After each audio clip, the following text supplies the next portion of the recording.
Padmashri DY. Patil यांच्या रूपाने सातत्याने कार्यरत राहिले। ते पद्मश्री होते, ते बिहार, पश्चिम बंगाल, त्रिपुरा या राज्यांचे राज्यपाल देखील म्हणून त्यांनी काम केलं, विविध पदांवर काम केलं। परंतु त्यांचा सर्वसामान्य माणूस हा केंद्रबिंदू होता। एक शेतकरी कुटुंबातून जन्म घेतलेला, एक शून्यातून विश्व निर्माण करणारा अतिशय दुर्मिळ असं व्यक्तिमत्व आज आपल्यामध्ये नाहीत। Doctor D Y. पाटील ही मेडिकल कॉलेज लाईन बाजार या सर्वांनाच उपस्थित राहायचं आहे। दुःख आणि वेदना देणारी ही घटना आहे। त्यांच्या अनेक आठवणी आहेत। मी मुख्यमंत्री असतानाच्या, अगोदरच्या, आताच्याही, आणि त्या कदापि आपण विसरू शकत नाही। बाळासाहेबांचे त्यांचे अतिशय जिव्हाळ्याचे संबंध होते। आम्हाला आठवतंय की मुंबईमध्ये एक मेडिकल कॉलेज जेव्हा सुरू झालं त्यावेळेस मेडिकल कॉलेजला एक हॉस्पिटल पाहिजे अटॅच। बाळासाहेबांनी तात्काळ हे कॉलेज माझं आहे, आपलं आहे, आपल्या परिवारातलं आहे, आणि त्या भावनाने त्याला तात्काळ मंजुरी दिली। अशा अनेक घटना आहेत। सर्वांशी त्यांचे चांगले संबंध सलोख्याचे होते। एक अजातशत्रू म्हणून त्यांनी या महाराष्ट्रात, देशात काम केलं। मला देखील त्यांच्या डी.वाय. पाटील कॉलेजमधून डॉक्टरेट देण्याचं काम त्यांनी केलं, हे मी कदापि विसरू शकत नाही। आमचा खासदार श्रीकांत शिंदे डॉक्टर झाला डी.वाय. पाटील, हे देखील मला विसरता येणार नाही। आणि म्हणून एक शिक्षण महर्षी आपल्या नाहीत, खऱ्या अर्थाने एक अजातशत्रू लोकनेता हरपलेला आहे। आणि ज्ञानाचा महासागर हरपला आहे असं म्हटलं तर वावगं ठरणार नाही। सहकार, शिक्षण, क्रीडा, वैद्यकीय क्षेत्रातलं एक दुर्मिळ नेतृत्व हरपलंय। आणि म्हणून मी त्यांना, त्यांच्या अनेक आठवणी सोबत आहेत। चर्चा करताना देखील त्यांची मुलं, त्यांचा परिवार याच्याशी चर्चा करताना अनेक ज्या काही आठवणी, भावना त्या ठिकाणी व्यक्त झाल्या। आणि म्हणून सर्वांना, सर्वसामान्य माणसाला मदत करणारा हा असा मोठा नेता, त्याची प्रचिती जी आहे, आज आपण त्यांच्या कामाची आणि कर्तृत्वाची आणि प्रेमाची पोचपावती कालपासून हे अंतिम दर्शनासाठी येणाऱ्या लाखो लोकांच्या उपस्थितीवरून आपण पाहतोय। आणि म्हणून अशी माणसं दुर्मिळ असतात। आपली न भरून येणारी पोकळी त्यांच्या जाण्याने निर्माण झालेली आहे। त्यांचं नेहमी एक वाक्य मला आठवतं, स्वप्न पाहताना मोठी स्वप्न पहा, परंतु ती स्वतःच्या फायद्यासाठी नाही तर सर्वसामान्य लोकांच्या जनतेसाठी, फायद्यासाठी। हे वाक्य त्यांचं फार काही, बरंच काही बोलून जातं। आणि म्हणून अशी माणसं फार कमी जन्माला येतात।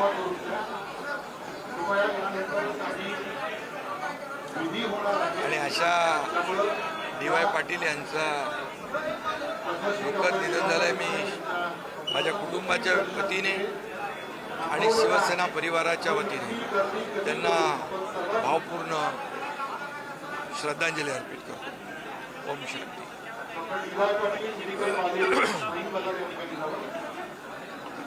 पद्मश्री डी.वाय. पाटील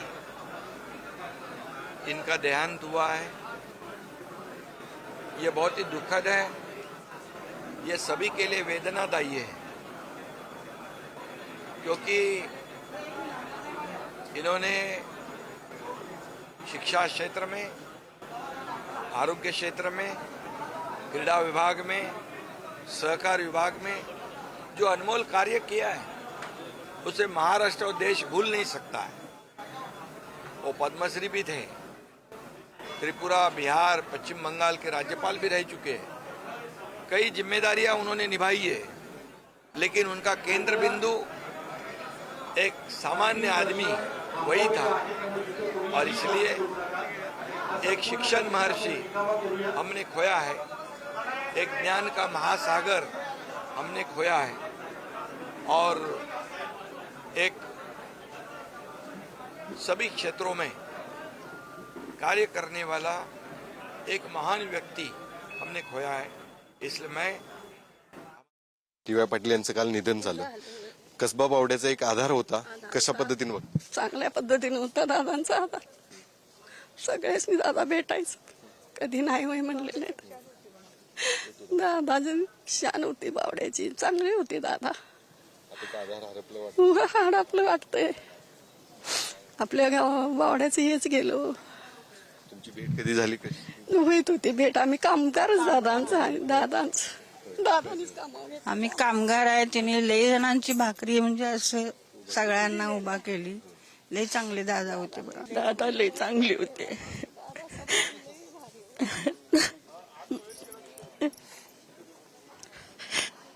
आम्ही त्यांचं कामगार होतो. किती दुःखात होते तुम्हाला ते? आता बघ, सांगाल तुम्ही देखील काम करा. कामगार आहे, पण दादा एक विष्णूचा अवतार आहे. का तर तिने लाखो लोकांचा पोषित्र. आम्ही आज जुना भांडी करायला गेलो असतो, पण दादामुळे सगळ्यांचं पोट रोजगार, पोट पाणी सगळ्या सुविधा दादाने केलेल्या आहे. आज बावडा एक राजा आहे आणि एक विष्णूचा अवतार आहे दादा. आज बावड्यात कोण देत नव्हतं लग्न मुलगी, का तर हे गरजेची वैरण काढल्याशिवाय मिळत नव्हती, पण तिने सगळ्याला रोजगार दिला. एक दादा एक देव होता, म्हणून त्यांना नाही अभिमानानं माझा नमस्कार. 20 वर्ष झालं मी सर्व्हिस करते डी.वाय. पाटील गर्ल्स हॉस्टेलला. त्यांच्यामुळेच आता दिवस आम्हाला चांगलं मिळायला मिळाले. गारगुटी गाव असं माणूस परत मिळणार नाही. तर तुम्ही भेटला कधी, तेव्हा कसे त्यांचा स्वभाव असायचा? खरं तर ते आधारवड म्हणून सगळेजण त्याकडे बघायचे. 20-25 हजारहून अधिक कामगार त्या ठिकाणी कामाला होते, आणि खरं तर या सगळ्यांची घरं भाकरी खरं तर त्यांनी द्यायची. आपल्या सगळ्यांच्या प्रतिक्रिया आहेत. कसं बघताय? कधी कामगारांना त्यांनी तुच्छ असं लेखलं नाही. सगळं समान, सगळ्यांना समान कायदा. त्यांच्यासारखा माणूस आता परत नाही आयुष्यात कधी मिळणार नाही. दादा हे ह्या बावड्याचे एक सुपुत्र होते. या मातीत ते जन्मलेले. त्यांनी सगळ्यांना त्यांनी आधार दिला. त्यांच्या संस्थेत आम्ही काम करतो. आमची मुलं, आमची सासूपासून मी आता त्यांच्यानंतर मी हे काम करतो इथं. खरं त्यांनी कधी आम्हाला तुझे नाही साहेब असून, म्हणते साहेब असून दे, संजय साहेब असून, ऋतुदादा असून देत, त्यांनी पण कधी आम्हाला गेलं तर कधी आम्हाला असं पाठीमाग कधी घालवलं नाही. कॅमेरामन विजय देशमुखसह मी Shekhar Patil, Pudhari news, Kolhapur. Doctor D Y. Patil यांना आज अखेरचा निरोप जे ते अनेक जण देताना पाहायला मिळतात. या सगळ्यांमध्ये डी.वाय. पाटील यांचे जवळपास 30 वर्ष ड्रायव्हर म्हणून काम केलं होतं. ते स्वतः आपल्यासोबत आहेत. तुमचं नाव सांगा आणि कसा हा सगळा सहवास तुमच्यासोबत? माझं नाव शिवाजी पांडुरंग माहिंगड. मी मुंबईला राहतो आणि मी ड्युटी दादांची मुंबईलाच केली. मुंबईमध्ये आता किती वर्षापासून किती वर्षापर्यंत? मी 1978 पासून 1922 पर्यंत, 2022 पर्यंत. त्याच्यानंतर माझं बायपास झालं. बायपास झाल्यानंतर दादानी मला घरी विश्रांतीच घ्यायला सांगितलं. तुम्हाला भेटले होते तेव्हा? ते भेटले होते दादांना. मी इथं ह्या बंगल्यात येऊन भेटून गेलो. 1-2 वर्षे झाले असते दादांना भेटून इथूनच गेलो. कसा सगळा प्रवास तुमच्याबरोबरचा त्यांचा असायचा? चांगला झाला प्रवास त्यांच्याबरोबरचा. खरोखरच माझे ते वडीलच असल्याप्रमाणे मला. आज असं तुम्हाला त्यांच्या अंत्यविधीसाठी हे झालं, हे फार म्हणजे मनाला एकदम धक्का बसल्यासारखं झालंय माझ्या. तुमच्या कशा पद्धतीने हे सगळं तुम्ही आजपर्यंत त्यांच्याशी भेटत होता, जेव्हा यायचे तेव्हा तुमच्याशी कसे संवाद साधायचे किंवा काय त्यांचं वेगळी आठवण तुम्हाला काय सांगावीशी तशा आठवणी खूप असतील. आता मला ते काही आठवत नाहीत, पण खूप आठवणी आहेत त्यांच्या बरोबर चांगल्या नाही बोलायचं देवाच्या घरी देवानं बोलवलं त्यांना जाणंच भाग आहे. कॅमेरामन विजय देशमुख मी शेखर पाटील, पुढारी न्यूज, कोल्हापूर. ते विधिमंडळाचे सदस्य होते. बिहार आणि त्रिपुरा या राज्याचे ते राज्यपाल होते. अतिशय धाडसी, अतिशय संघर्ष करणारा अशी त्यांची एक प्रतिमा होती आणि म्हणून त्यांच्या जाण्यानं आपला महाराष्ट्र फार मोठ्या एका नेत्याला मुकलेला आहे.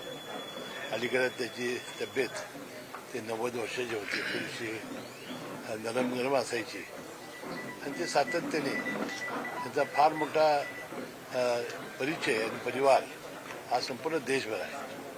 अशा एका थोर व्यक्तीचा दुःखद निंदानं फार मोठी हानी झालेली आहे.